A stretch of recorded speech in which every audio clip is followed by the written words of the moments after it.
La Primera República Federal Mexicana, iniciada en 1824.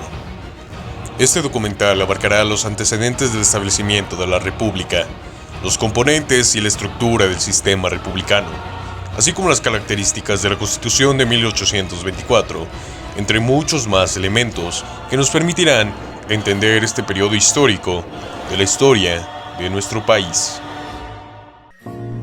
Yo les voy a platicar sobre la Primera República Federal, pues el 1 de febrero de 1823, cuando los miembros del ejército imperialista, junto con fuerzas dirigidas por Guadalupe Victoria, proclamaron el llamado Plan de Casamata, documento que retomó los principios de la soberanía nacional y popular, logrando reinstalar el Congreso y poner fin al efímero imperio de Agustín Iturbide. La creación de esta Constitución Federal se dio tiempo después de concluir el primer imperio mexicano de Iturbide y que México se declarara una nación independiente. Entonces se estableció un gobierno provisional que convocó a un congreso constituyente. Se reunió el 5 de noviembre de 1823 y 2 días después, el 7 de noviembre, celebró su instalación solemne. Lo que pretendía este congreso era tratar de conciliar las tendencias políticas existentes, y después de varios debates se aprobó el 24 de enero de 1824 el documento llamado Acta Constitutiva de la Federación Mexicana, en el cual se establecieron las bases fundamentales para la Constitución Federal. El Congreso Constituyente siguió con sus sesiones hasta el 5 de octubre de 1824, cuando clausuró sus actividades. El día anterior, el primer presidente de la República, el general Guadalupe Victoria, había jurado solemnemente la Constitución Federal de los Estados Unidos Mexicanos, promulgada en esa fecha, que terminó de manera definitiva la vigencia de la Carta Española de Cádiz de 1812. ¿Cómo y por qué se estableció la República Federal? Al llevarse a cabo la consumación de la independencia de México, se estableció un Congreso Constituyente el 24 de febrero de 1822, conformado por liberales que apoyaban la idea de República de Estados Unidos, simpatizantes de Agustín de Iturbide y algunos seguidores fieles de Fernando VII. El 21 de julio de 1822, Agustín de Iturbide se convirtió en emperador de México. Meses después, el Congreso declaró inexistente el Imperio de México y estableció lo que fue llamado un triunvirato, compuesto por Pedro Celestino Negrete, Nicolás Bravo y Guadalupe Victoria. Tuvieron que elegir entre república federalista o centralista. Se tuvo la idea de tener una constitución y para ello se integró un nuevo Congreso Constituyente, en abril de 1824. El Congreso se dividió en dos grandes facciones, la federalista y la centralista. La razón principal por la que se estableció la República Federal fue gracias a cómo estaba estructurado el país durante la colonia, ya que las diferentes capitanías se mantenían independientes del poder central y posteriormente durante la independencia los caudillos actuaban como caciques. También fue de influencia el sistema que tenía en ese momento Estados Unidos. El 4 de octubre de 1824 se promulga la Constitución Federal de los Estados Unidos Mexicanos, estableciendo así una República Representativa Democrática Federal. En octubre se eligió Guadalupe Victoria como primer presidente de México de la nueva República. El poder legislativo pertenece al Parlamento Federal, que consta de dos cámaras, el Senado y la Cámara de Representantes. El poder ejecutivo pertenece a un hombre llamado Presidente de los Estados Unidos Mexicanos. Existe la imagen del vicepresidente. El Poder Judicial está ubicado en la Corte Suprema del país, que consta de 11 ministros. El Supremo Poder Ejecutivo se le transfirió a Guadalupe Victoria, quien asumió la presidencia de México el 10 de octubre de 1824. Victoria entregó el mando a Vicente Guerrero el 31 de marzo de 1829. Guerrero fue reemplazado por José María Bocanegra el 16 de diciembre de 1829. El 24 de diciembre de 1830, Manuel Gómez Pedraza entró como presidente. Gómez Pedraza entregó el cargo al vicepresidente Valentín Gómez Farias el 31 de marzo de 1833. Gómez Farias y Santa Anna se alternaron la presidencia en 4 ocasiones, hasta el 24 de abril de 1834, cuando Santa Anna dejó nuevamente la presidenta y Miguel Barragán asumió el cargo el 28 de enero de 1835. Barragán fue el último presidente de la Primera República Federal y el primer presidente de la República Centralista de México. Durante su mandato se ratificaron las bases constitucionales, derogando la Constitución de 1824. En el seno del Congreso se enfrentaron dos proyectos de forma de gobierno. Por una parte se encontraba la postura que argumentaba que la república debería estar conformada por una federación de estados, y por otra la postura que señalaba que debía ser una república unitaria o centralista. Los federalistas consideraban que cada entidad federativa debía poseer autoridad para resolver sus problemas internos. Cada estado sería soberano y libre para articular su propia constitución, emitir sus propias leyes y manejar sus propios recursos económicos. El gobierno federal solo se encargaría de las relaciones con el exterior, de formar un ejército y de emitir la moneda.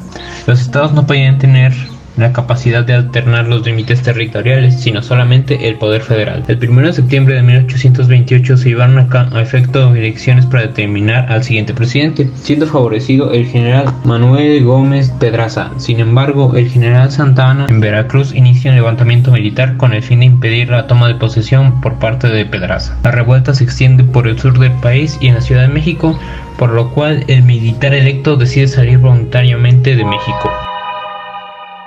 En la Constitución de Cádiz se mencionan 3 aspectos importantes, los cuales son la soberanía popular, la división de poderes y federalismo. La Constitución de Cádiz provocó que comenzara la difusión y circulación de ideas para debates sobre cuestiones constitucionales, debido a que en estas se encuentran derechos fundamentales como la protección de la propiedad, libertad individual y de imprenta, proceso judicial justo por medio de tribunales y la prohibición de la tortura e inviolabilidad del domicilio. En la Constitución de Apatzingán se habla sobre el reconocimiento de la religión católica, ciudadanía, igualdad ante la ley y el respeto a la libertad.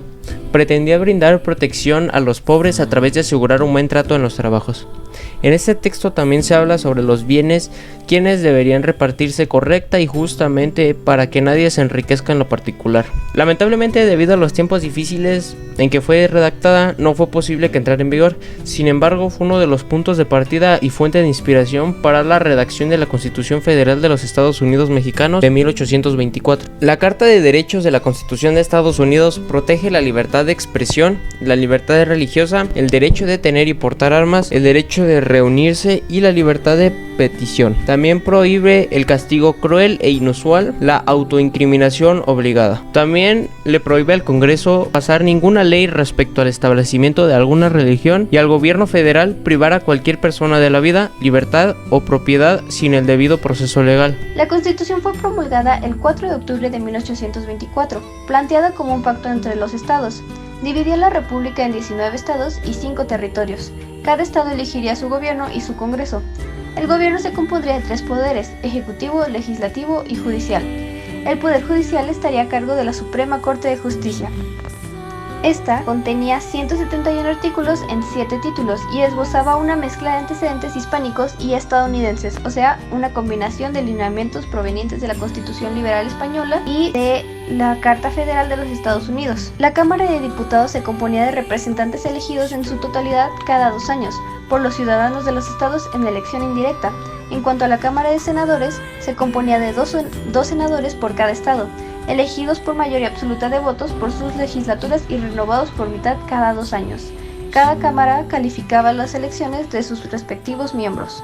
El Congreso Constituyente determinó también que la sede del Distrito Federal, lugar de residencia de los poderes de la Federación, sería la Ciudad de México. Esto se decretó el 20 de noviembre de 1824. Hubo otra opción, pero que perdió, que en este caso fue Querétaro.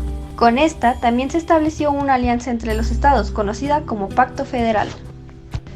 Debido a que esta constitución fue fruto de visiones contrapuestas acerca del proyecto de país, así como del sistema de gobierno adecuado para regirlo, a pesar de tener características liberales, contenía contradicciones importantes, pues aun cuando concedía la libertad de imprenta, apoyaba la intolerancia religiosa al dar a la católica carácter de religión del Estado, y mantenía e incluso fortalecía mucho los privilegios brindados al clero y al ejército durante el virreinato. Asimismo, otorgaba importantes atribuciones al presidente, ya que lo designaba jefe supremo del Ejecutivo, así como responsable de la política internacional y vigilante de las inversiones nacionales.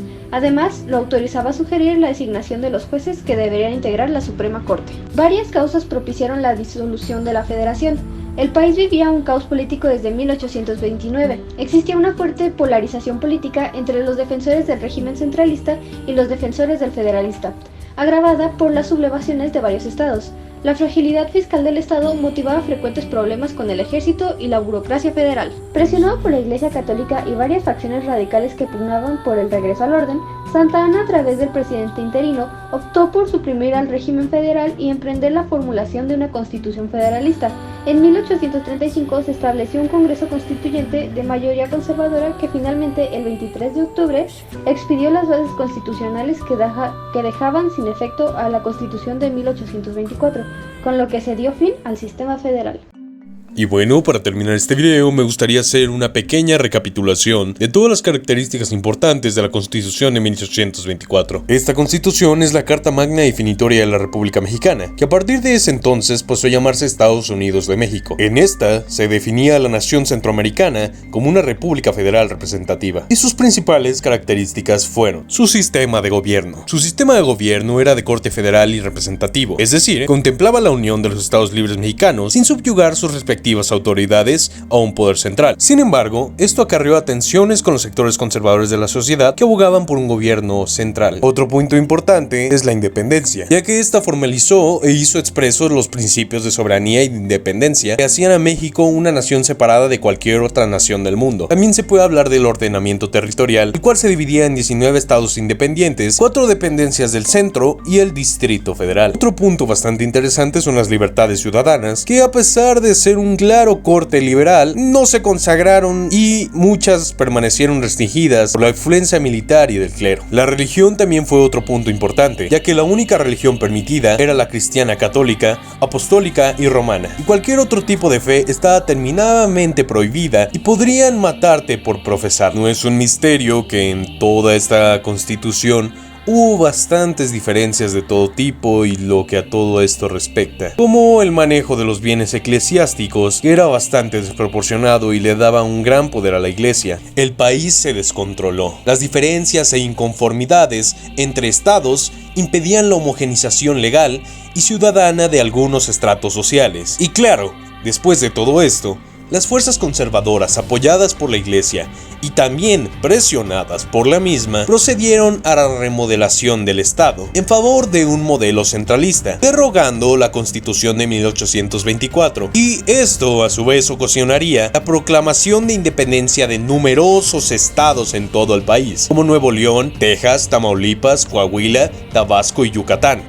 Y bueno, sin nada más que decir, me despido, espero que les haya gustado este video y nos vemos hasta la próxima.